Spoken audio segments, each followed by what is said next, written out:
Hi everyone, and thank you for taking the time to watch this video. My name is Brad Kloa, creator of Run to Remember. The Run to Remember project is quite simple.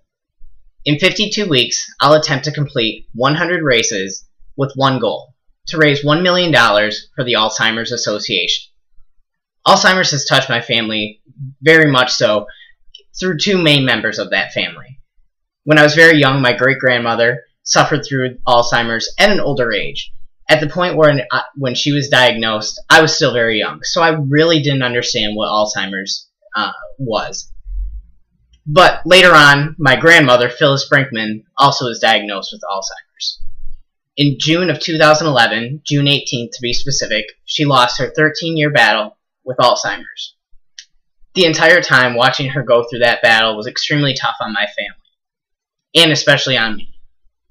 At the time that she was diagnosed with Alzheimer's, I really didn't know how I could help her.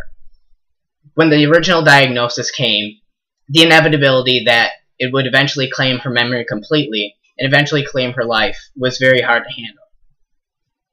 When it first started out, she really started only forgetting those minor things that would come with old age. For those of you who have been through a family member who had Alzheimer's before, you know how this sort of thing goes. But as she progressed, and as my grandfather passed away, we noticed the downward decline.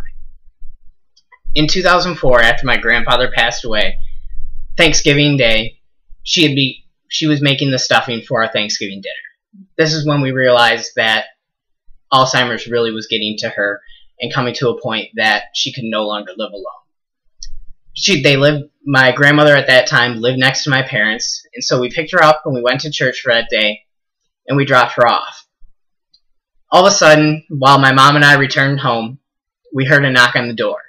There was my grandma crying hysterically. At first I had thought that at the time we had sent my dog to live with her, and he was old age, and maybe he had passed away. But suddenly she was screaming hysterically.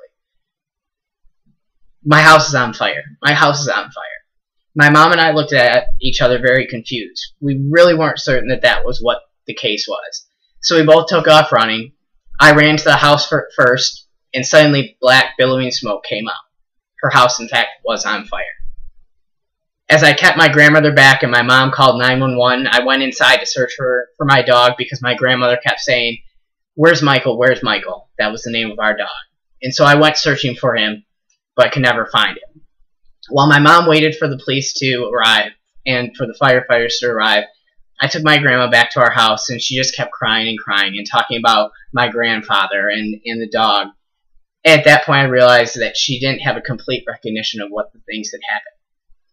For a while after that happened, she lived with my parents, but we quickly realized that she needed 24-hour care that my family couldn't give her and couldn't provide her at all times. We were very fortunate to find some places that would take her in that also could give her the care that she needed. Unfortunately, as Alzheimer's happens, she declined, and she continued to decline. Her memory of who we were and things about us declined quickly. For a while, even though I was older and in my 20s, I became a much younger person to her. She would often say, "Brad, you've gotten so tall," or "How is school?" even though I was done with school, had been taller than her for quite some time. Those sorts of things were inevitable, and we took with a grain of salt. The part that became very hard eventually was when she forgot who I was. We would go to visit, I would go to talk to her, and she had no recollection of who I was. When my mom would say, "Hey, this is Brad," she would look like she had some recognition, but there was no conversation we could have and nothing that she could remember. At that point, even though my grandma was physically there, she no longer knew who I was, and I had already felt like I lost my grandmother. That's the worst thing about Alzheimer's. Even though physically the person can be there, they're not necessarily always there with you. The reason I decided to take on this Run to Remember project, to take on the 100 races, to try to raise the money, the $1 million that will go to the research, to try to find a cure, because there is no cure, even though I know that it won't help my family at this point because my grandmother has already passed. It's because I want the hope for the cure, and I want to bring awareness to Alzheimer's. I want the hope. And there was one moment that in particular brought that hope to me. It was a year just before she passed. We were celebrating her birthday. It was on July 5th, 2010, and she passed away June 18th, 2011. My mom and I got to her nursing facility that she was at, her adult foster care facility that she was at, and I was talking to her while my mom made her birthday preparations, and she really had no recollection of who I was. She wasn't talking, she wasn't really eating at that point, she just kind of stared blankly into the distance. I tried to talk to her, I held her hand, there was no recollection. At one point though, my mom said something funny, and I happened to laugh. At the moment that I started laughing, my grandmother looked at me for the first time, her eyes being lucid for the first time, and I could see that there was recognition that she knew who I was. That was the first time in several years that she looked at me and knew who I was. She grabbed my hand and attempted to speak, and at that time, she had lost her ability to speak. She mouthed words, and she attempted to, but even though she couldn't say the words, I knew that she was trying to talk to me. She began to cry because she couldn't talk, but at that moment, I had my last moment with my grandmother, who I knew that recognized me at that point.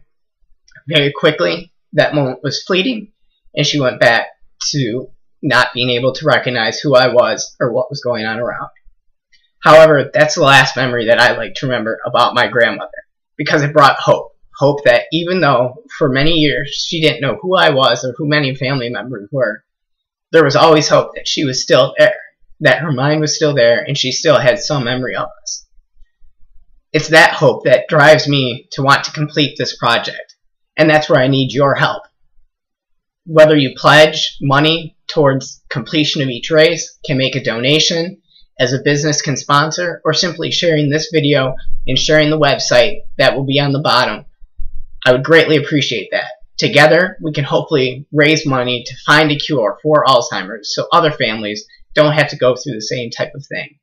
That Alzheimer's no longer has to be a stigma, and we can create a better awareness. We can create awareness of those unpaid caregivers who selflessly give to take care of their family members, and that we can create an opportunity that people don't lose their memories, and family members don't have to lose family members and the memories before they actually pass. So thank you for taking the time to watch this video. Please, I hope you'll support me in the Run to Remember project. You can visit at www.runtoremember.net. You can make a donation, you can make a pledge, and you can follow along with the entire project. Thank you.